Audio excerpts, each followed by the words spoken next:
This is the TED Radio Hour. Each week, groundbreaking TED Talks. Our job now is to dream big. Delivered at TED conferences. To bring about the future we want to see. Around the world. To understand who we are. From those talks, we bring you speakers and ideas that will surprise you. You just don't know what you're going to find. Challenge you. We truly have to ask ourselves, why is it noteworthy? And even change you. I literally feel like I'm a different person. Yes. Do you feel that way? Ideas worth spreading. From TED and NPR. I'm Manoush Zomorodi. Coming up. There's no country in the world where life expectancy is below 45 anymore. That's an incredible achievement, but it doesn't do it on its own. It can go backwards if we don't apply ourselves and continue to try and build on the successes of the past. This hour, why we're living longer. First, this news.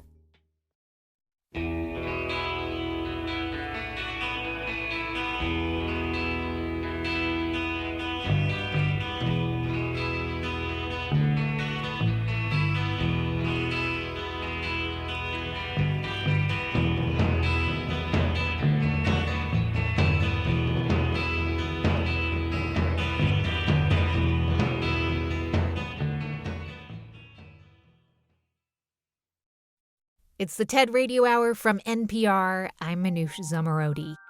And I want to start the show today with kind of an unusual question. If a newspaper only came out once a century, what would the banner headline be? What is the most important story on that scale? This is author Steven Johnson. He's written more than a dozen books about science and innovation.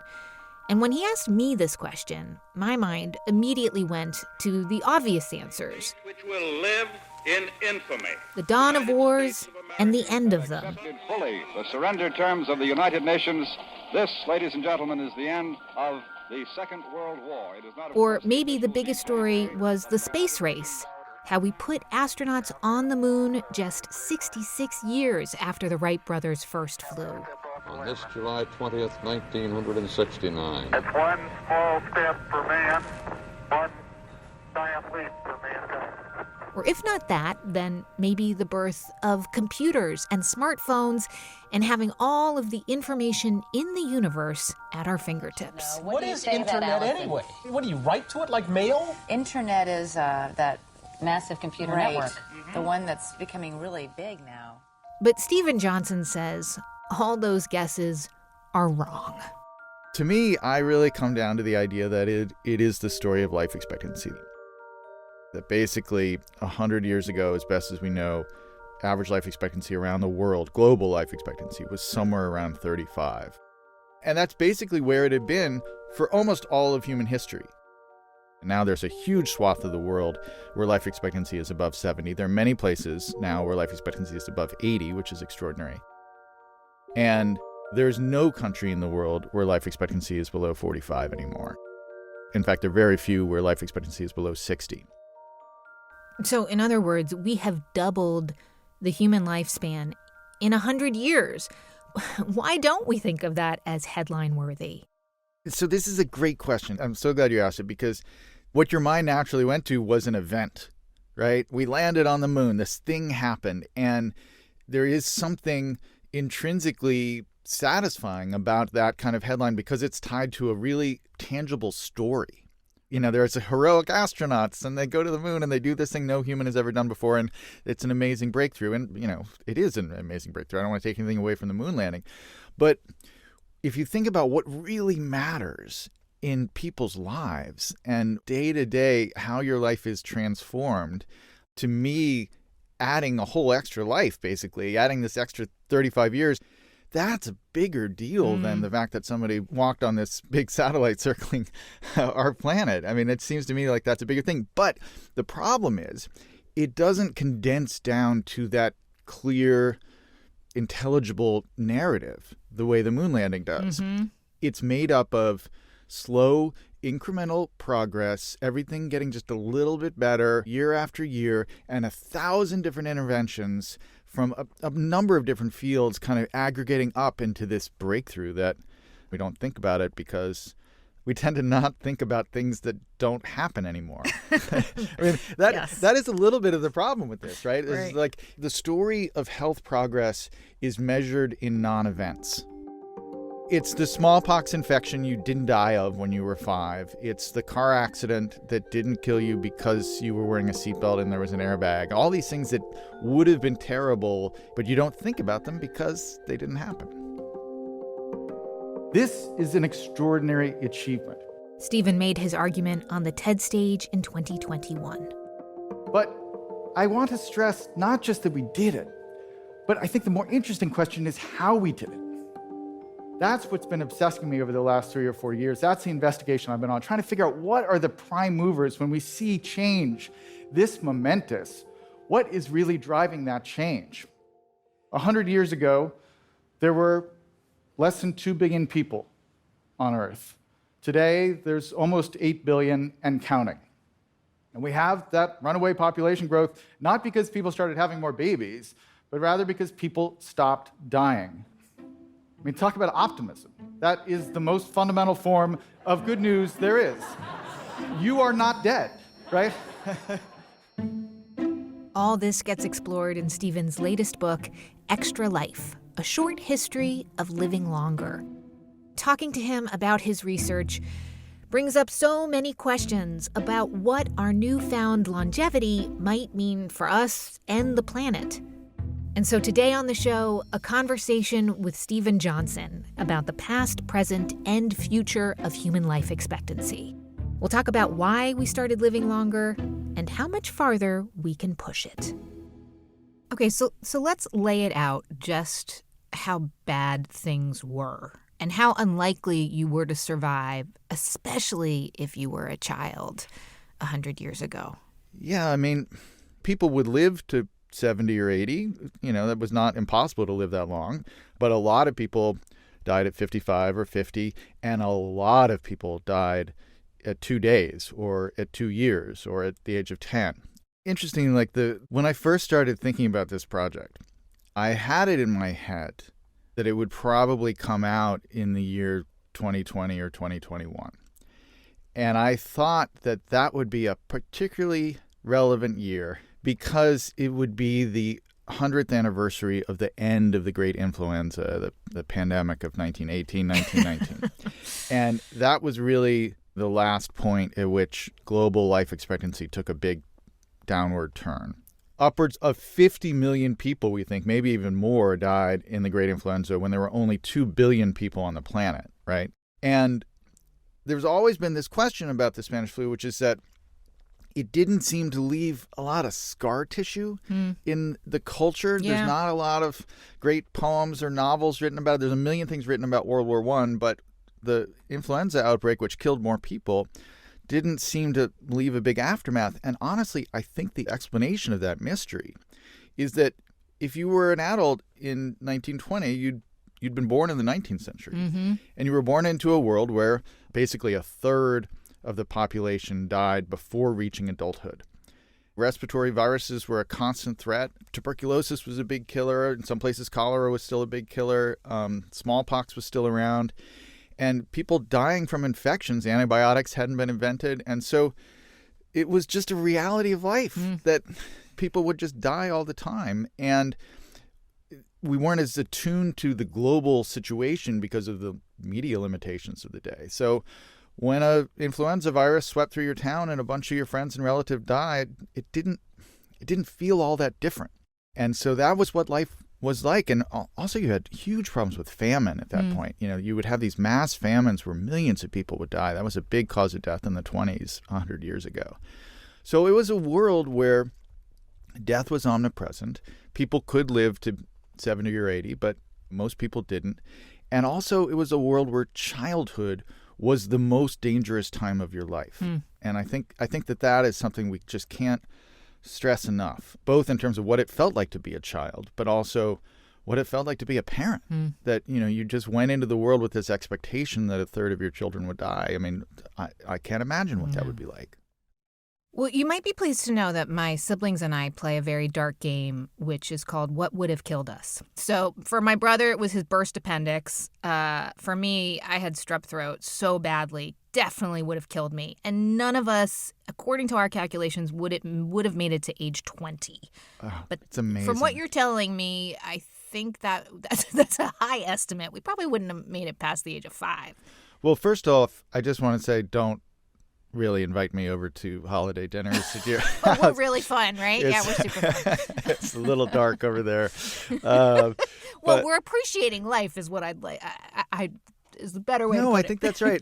It's a great exercise. In my family, we've had some cancer scares that probably would have killed some of us at a young age.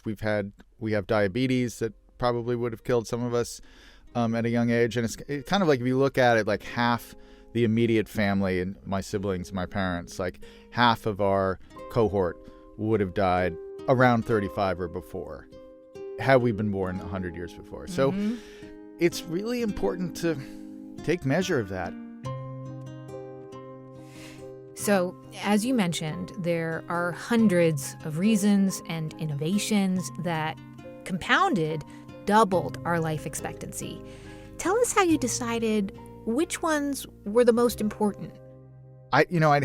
With this project, I'd had this original idea that I could go through the list of, breakthrough innovations from the past and quantify exactly how many extra years of life you got, or months of life maybe you got from each intervention. So, on average, you got an extra 6 months of life because people invented seatbelts, or, and I thought that was would be a great frame. It turns out to be impossible to do. There's just the data just isn't clear enough. It's hard to figure out. And all these interventions are kind of tied up with each other in kind of complicated ways. So it's really hard to separate them out. So the closest thing you can really do, and a couple of folks have tried to do this in the past, and I kind of built on their work, is basically rough orders of magnitude. So these are the interventions that saved, millions of lives. These are the ones that saved hundreds of millions, and then billions, the big game changers. And so in the billions category, and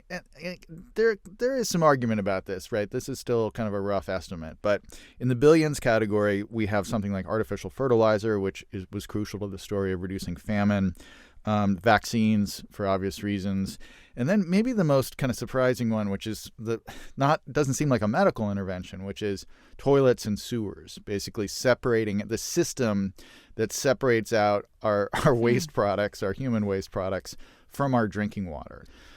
And then below that, you have things like antibiotics, chlorination, also related to drinking water. That was a major kind of breakthrough. And then below that, you have a whole much longer list, and it could be longer than what I have in the book, but things like seatbelts and radiology and the AIDS cocktail and things like that. But also, again, like toilets and sewers, they're innovations that don't necessarily seem medical initially, like refrigeration, for instance, like being able to keep things cold was a major lifesaver. It was actually really useful for some of the other innovations like vaccines, right? Because a lot of vaccines had to be kept cold. And so it was hard to get them when you didn't have mechanical refrigeration. It was very hard to store vaccines and keep them safe. It was also hard to keep food fresh and keep it from getting contaminated. So refrigeration was a big game changer as well. After the break, more from my conversation with Stephen Johnson and the innovations that we take for granted that led to an incredible explosion in human life expectancy. I'm Manoush Zomorodi, and you're listening to the TED Radio Hour from NPR. We'll be right back.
It's the TED Radio Hour from NPR. I'm Manoush Zomorodi. And on the show today, a conversation with author Steven Johnson about why we're living longer, how we doubled human life expectancy over the last century. When you look at the story of human health and the progress we've made, scientists and medical professionals and public health officials are a huge part of that story, of course. But there is this other cast of characters that in some ways is equally important, and they are often made up of people who are not officially associated with medical professions or even scientists. And they are people who are the kind of the activists or the evangelists or the explainers or the connectors who bring these new ideas and get them into circulation and persuade people to adopt these new medical interventions or whatever they are.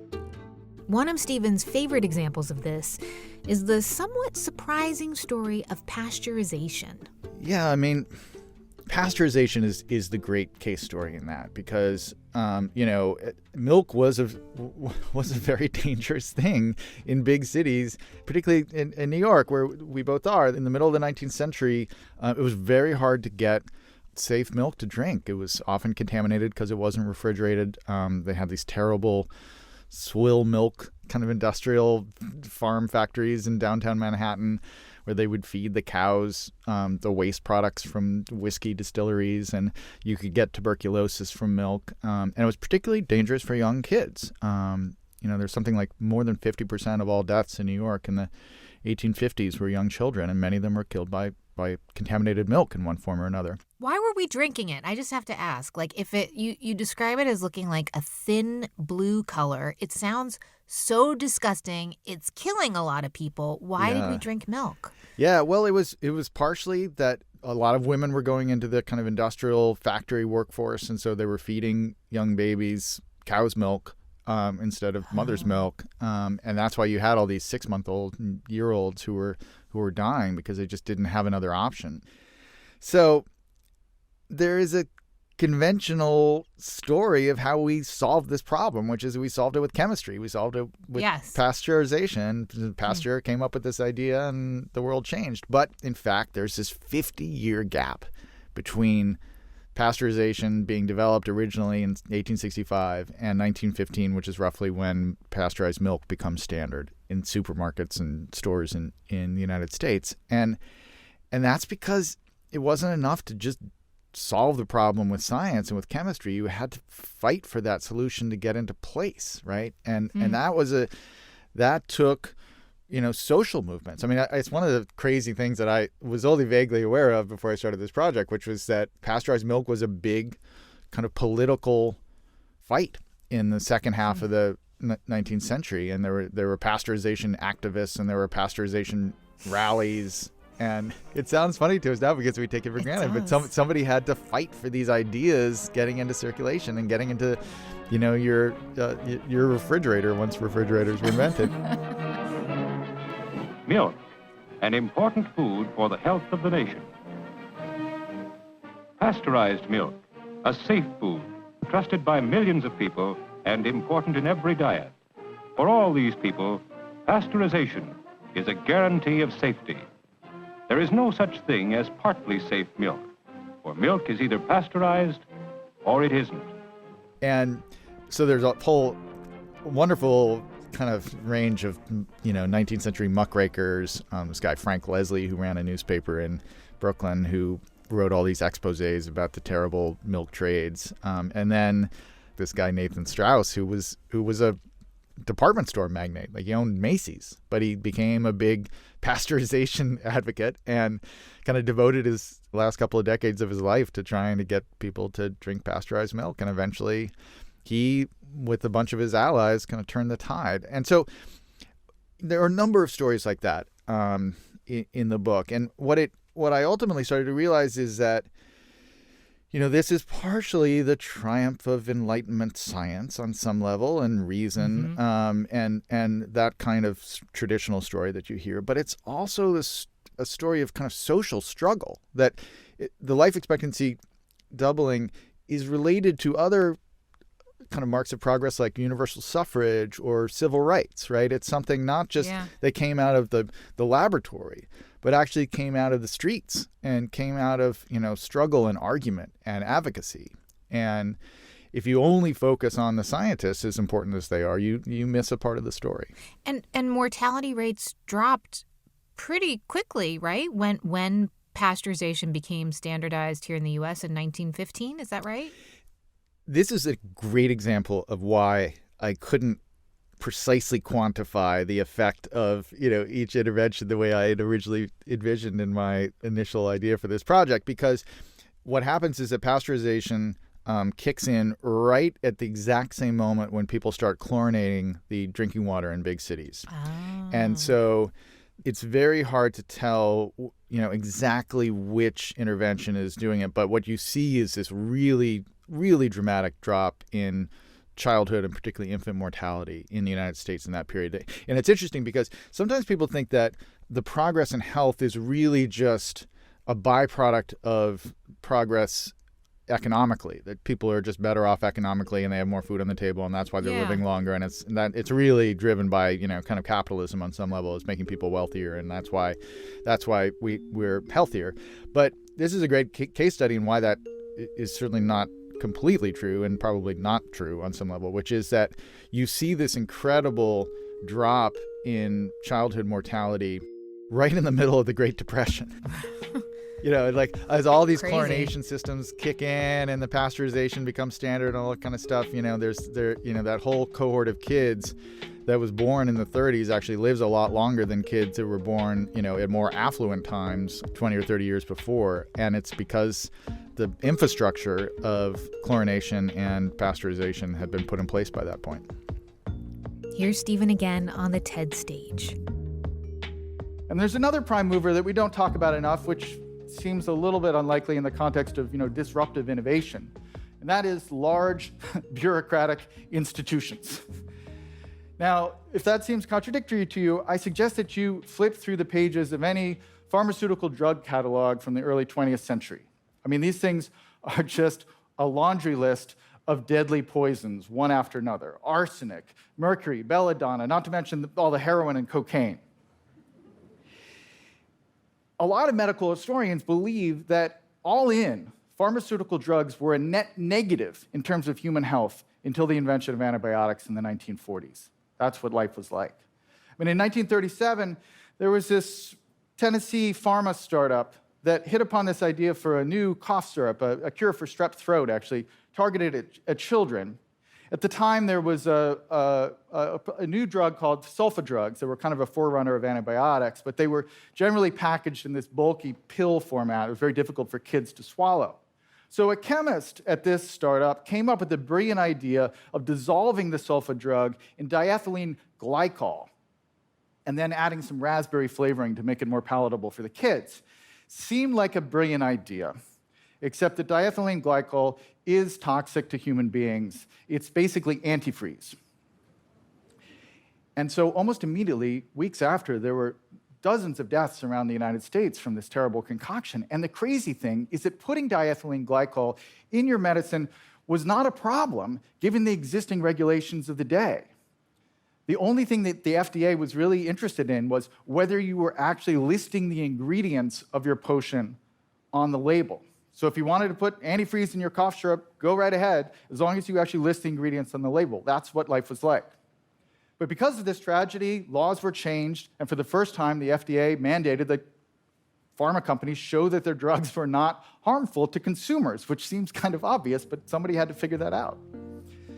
And so what we needed at that point was not just kind of new miracle drugs.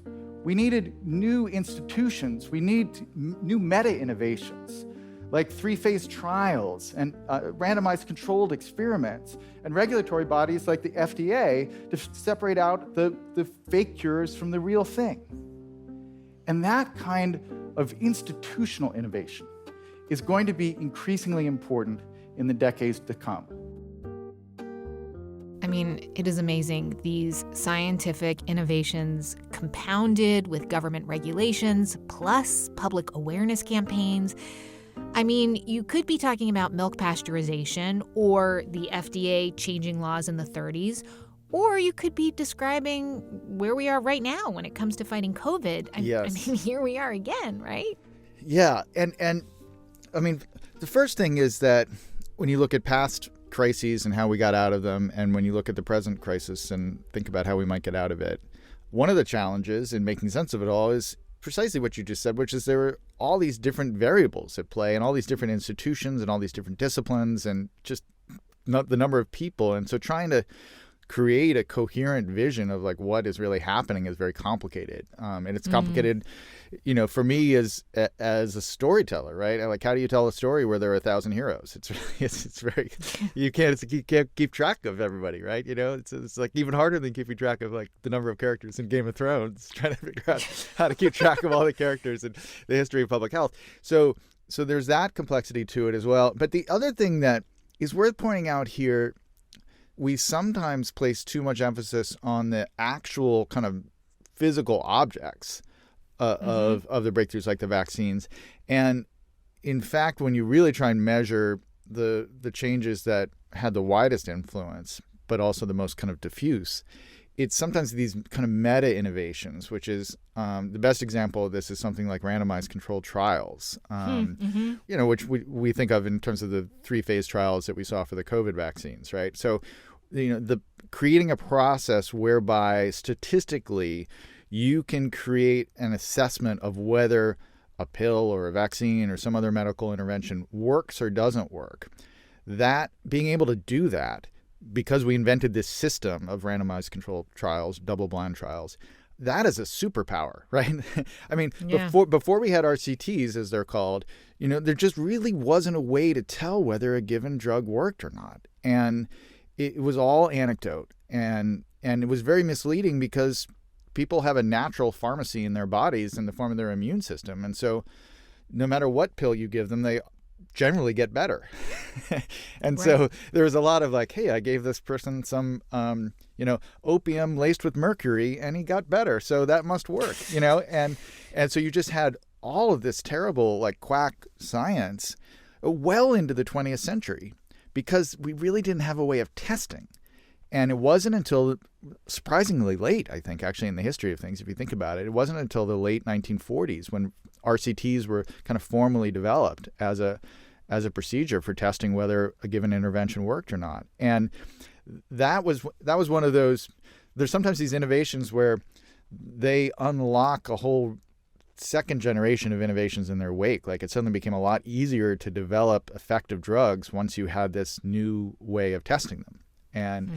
And we again, it's a breakthrough really in statistics. So I understand why we don't, have monuments celebrating its invention, but it really made a whole host of things possible, including the vaccine trials, right? That was most of the year of 2020 was spent running RCTs on the first batch of COVID vaccines. And, that because we were able to do that, we were able to determine that they were safe and that they worked.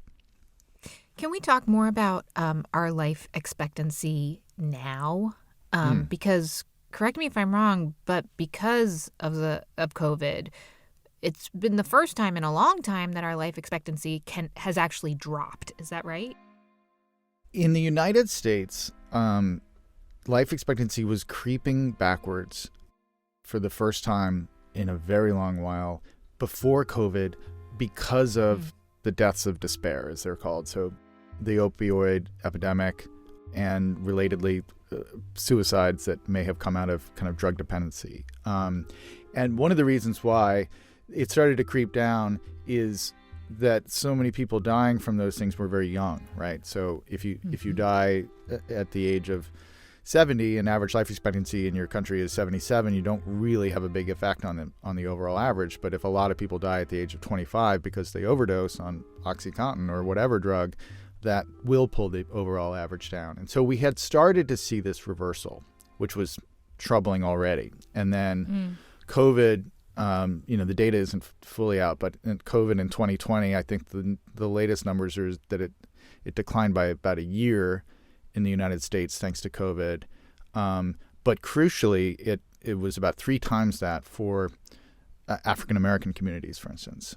So there was not equally distributed. The loss of life was felt much harder in some communities inside the United States. But, it's clear that we have been going backwards, and the pandemic has accelerated something that was happening in the United States, not around the world, not in many places around the world that this was not the case, but it was true in the United States. And so, that was one of the other main reasons why I got engaged with this project, which was to say, this is not a victory lap. Like, we did not, conquer death. And if we don't if we don't learn from the lessons of the last 100 years, and we don't keep applying ourselves to fixing the problems that we have, there's no reason to expect that this upward march of life expectancy is going to continue. It doesn't do it on its own. And so, hopefully this has been a wake-up call that it can go backwards if we don't apply ourselves and continue to try and build on the successes of the past. Yeah, on that note, it's pretty shocking how many of the problems that we've learned to fix over the past 100 years, how many of them still remain a problem throughout parts of the world. Something you wrote is that waterborne illnesses are still one of the most common causes of death. Yeah, and unlike, some illnesses like malaria or HIV, where we have some increasingly effective treatments or preventative measures, we know how to deal with contaminated water.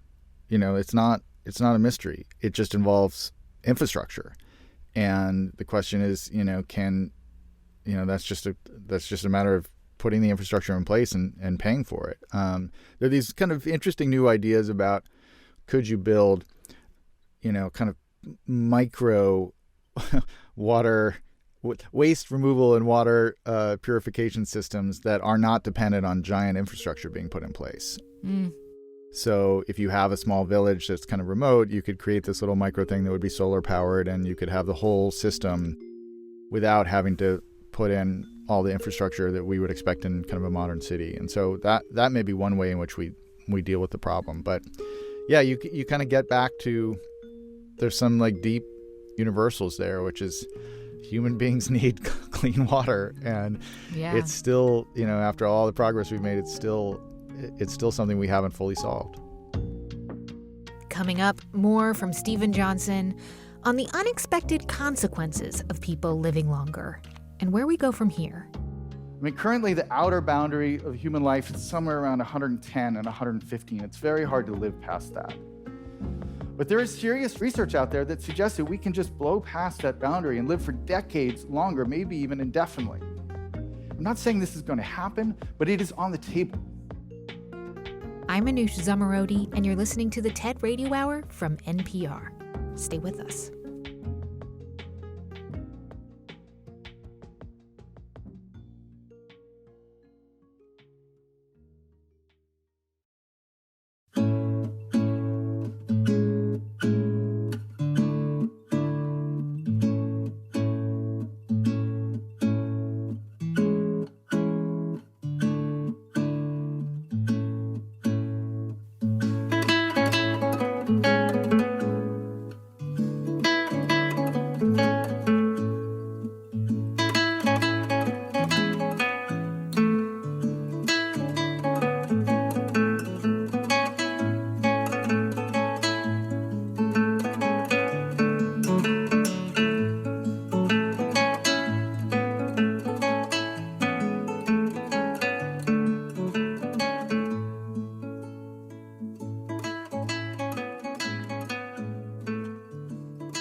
It's the TED Radio Hour from NPR. I'm Anoush Zomorodi. On the show today, why we're living longer. We're talking about the remarkable innovations that have extended human life over the past 100 years. With us this hour is author Stephen Johnson, who says that with any kind of progress, inevitably, there are trade-offs. No change this immense is entirely positive in its effects. I mean, I am glad that we doubled life expectancy. I think we should be generally glad that we doubled life expectancy, and I think we should try to keep going with it. But the truth is that what's happened is that basically people stopped dying, and the generations kind of stacked up, and their children survived where they would have died before, and that has been driving the runaway population growth, and that runaway population growth has been driving the climate crisis. If you kept the population where it was in 1920, we wouldn't have climate change today. There just wouldn't be enough people emitting enough carbon into the atmosphere. And so there's a strange, I think, truth here, which is that the climate crisis is the result of industrialization plus the triumph of public health and medicine. Wow. which is, it's a lot easier to be like demonizing the fossil fuel industry for ruining everything, but it actually is this weird secondary effect of this other thing as well that is generally kind of positive. And so all these things are, bound up in complicated ways. The good news is that we think that population growth is most likely going to level off in the second half of the 21st century and probably will peak around 10 billion, maybe 11 billion, but not go to 16 billion. Not keep doubling. And then at that point, we actually would see a kind of a decreasing global population, presumably, which actually causes its own problems. It's not necessarily a great thing to have fewer people in your society generation after generation. But let me get this straight. So if mortality rates had stayed what they were a century ago, we wouldn't have climate change, which could be the big thing that actually the humans' fatal mistake, as it were. Yeah, it's a weird feedback loop, right? Yeah. We didn't really fully think about that or ending famine, but it ended up being kind of the output of it. And climate as a problem came along with that. Once you had that many people adopting an industrial lifestyle, it ended up having this terrible effect on the overall atmosphere. I do want to talk about in the more immediate present, what is our life expectancy right now? It depends on where you are. In the United States, we actually don't know what the exact number would be now because there's so much changing with COVID, but I would imagine it's somewhere around 76 or 77. And globally, it's somewhere right around 70. Again, it's hard to tell because there have been so many COVID deaths. Mm-hmm. And, a couple of interesting facts in there. The fastest growing age cohort in countries like the United States are people who live into their hundreds. What? They are? Seriously? Yeah. I mean, now it's a small group, but it's growing. And, my grandmother died almost at the age of 105. Like she made it to 104, Whoa. Almost made it to 105. And my other grandmother lived to 99. And, that was just really, really unusual 100 years ago or 200 years ago. But so I would immediately think like, oh, Stephen Johnson, you have very good genes. But is it more than that now? Yeah, I have the good genes. I'm just, really wasting them with my debauched lifestyle so I don't know. Actually, but, my grandmother enjoyed a martini well into her hundreds every night, more or less. So I don't know what that says about anything. But, I think one of the things that is beautiful about this is the intergenerational contact that longevity brings to society. Like my grandmother, lived to 104, really got to develop a rich relationship with her great-grandchildren, some of whom were 16 when she died. And that is just a healthy thing for society. I mean, we think about the kind of values of diversity in society, right? And to me, one of the ones that we don't talk about enough is generational diversity. Getting to know people and really being close to people, whether they're friends or family, who are 50 years older than you or 50 years younger than you. It's just, there's so much perspective and again, kind of long-term thinking you get by interacting with people who were born almost a century ago. And so we'll have more of that going forward, almost certainly. And I think that that's part of this that I think is just uniformly positive in its effects. I mean, there are, though, people right now who are saying, like, yeah, and actually, we're going to live well into our 150s. We might even stop aging or eliminate death. Yeah.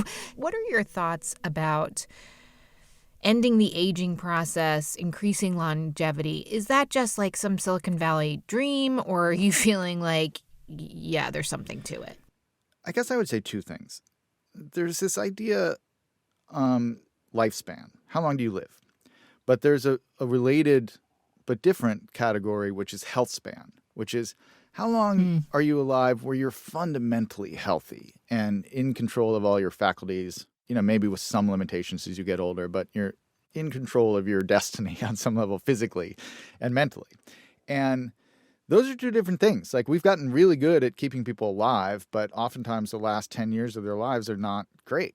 And so there's a lot of interest right now, and I think this is wonderful, in trying to extend health span and really trying to extend that period of your life, in your 20s and your 30s. It's a very interesting kind of biological period in your life, which is you've stopped growing, you've stopped developing, but you haven't yet started aging. And we're just like, I remember those days. I remember those days. And, we now kind of understand a little bit of what's happening. And I'm not an expert in this, but basically, there is kind of constant maintenance of all your cells. Your cells are constantly dying and being replaced by new cells, but, they're being replaced effectively. And the new cells that come in are not kind of pre-aged in some way. And for complicated reasons, we're just starting to tease out, there's a clock that starts ticking on a cellular level somewhere in your late 30s, early 40s, where that automated repair process, it's not just that it kind of declines in function just over age. There seems to be some kind of genetic programming that turns it off on some level. And the idea is, if we could figure out what that programming is, maybe we could actually instruct ourselves not to, flip that switch and actually keep repairing the body, and thus extend health span. So when you're 60 or 70, you really fundamentally feel like you might be 30. And on a biological level, you might be more like a 30-year-old than a 60-year-old today. And that all seems good to me. I mean, whatever it is, just tell me what to take. What we don't know is whether that pushes the outer boundary of the human life. Like, right now, almost nobody lives past 110. But 30 years ago, it was very hard to live past 100. Right. And so we have consistently been pushing that outer boundary over time. And so the question is, like, can that continue? And maybe can that even accelerate so that we start talking about people regularly living relatively satisfying lives to 120 and then 130. But overall, the science here is interesting and real, and it's coming in some fashion. Can I ask you, so in addition to watching, of course, policy and how countries are going to deal with cutting emissions so that we don't fry our planet, what are some of the advances and innovations that you're watching most closely that may lead to an increased life expectancy? I would say the two most interesting ones, in the sense that we are seeing results from them right now, are immunotherapies, which in some ways are, a sequel to vaccines, right? A vaccine, in a sense, like, it's an outside intervention that kind of supercharges your own innate immune system to do the work for you. It just figures out how to get your immune system kind of trained in a certain way. But ultimately, like, it's your immune system that's doing the work of fighting off the smallpox infection after you've been vaccinated against smallpox, for example. So immunotherapies are taking that similar approach with treating things like cancer, right? Your body is constantly fighting cancerous cells all the time, successfully. And just every now and then a rogue mutating cell escapes the immune system and kind of tricks the immune system basically into ignoring it. And we've learned that signal. We've figured out what that signal is. And so now we're kind of figuring out, can we build, medical interventions that basically keep the cancer cells from lying about their identity. So that is happening. And then the other thing I would say is machine learning and artificial intelligence. We're already using machine learning and AI as a drug discovery mechanism. So instead of just, the classic penicillin story where it's like Alexander Fleming is like, oh, I found this weird mold in my Petri dish that I left out. I wonder if that'll help us fight bacteria. Just total serendipity, like, just try things and see what works. That's how we invented, drugs for a really long time. And then we got a little better at it. But the idea here is that these new machine learning algorithms can basically just run through trillions of potential combinations of proteins or molecules, whatever, and come up with these potential new drugs. And it's kind of like the job of the computer is to say, here's 10 interesting candidates that I've culled together from exploring this vast possibility space of different molecular combinations. Take these and go test them. So I think immunotherapies and machine learning, right now we're starting to see results, and there's going to be a lot of that in the next decade. There is serious research out there that suggests that we can just live for decades longer, maybe even indefinitely. I'm not saying this is going to happen, but it is on the table. And the thing about it is, if we did do that, it would be the most momentous change in the history of our species, right? Initially, it would intensely increase the health inequalities in the world, because only rich people could afford these treatments originally. It would greatly exacerbate our runaway population growth problem. And it would fundamentally alter the definition of the arc of a human life. When you ask people, do you think we should mess around with immortality, ordinary people, most of them say no. But the problem is we don't have collectively a decision-making body that can help us wrestle with changes this immense. We're like the FDA back in 1930, like, go ahead and make your immortality pill, just make sure the ingredients are right on the label. That's where we are. So the kinds of innovations we need are going to be on the level of oversight and decision-making. And I think we can make these innovations if we work at it. But to my mind, we should be focusing less on extending life indefinitely and more on reducing the gaps that remain in health outcomes here and around the world. I mean, just look at what we've lived through in the past year and a half. On average, white Americans lost 1 year of expected life in 2020, thanks largely to COVID. African Americans lost 3 years.